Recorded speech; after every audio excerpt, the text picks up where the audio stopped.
মহিলাদের কণ্ঠে গজল অথবা কোরআন তেলাওয়াত শোনা জায়েজ হবে কিনা? ভাই, মহিলারা যখন কোরআন তেলাওয়াত করবে তাদের কণ্ঠের সকল সৌন্দর্য তারা দিয়ে তেলাওয়াত করার চেষ্টা করবে, ঠিক না বেঠিক? এটাই তো কোরআন তেলাওয়াতের আদব।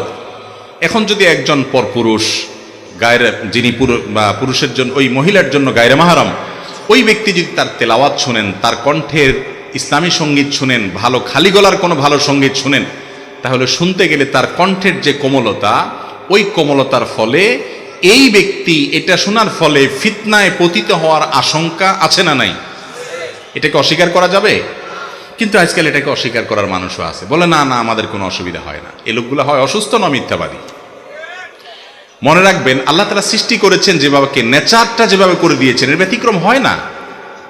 অতএব আল্লাহ কোরআনে বলেছেন, যদি মহিলারা কিছু চাবে কারোর কাছে, তাহলে ফালা তাখদানা বিল কওল, তারা কথা বলার সময় কথাকে কোমল করে বলবে না। আল্লাহ নিষেধ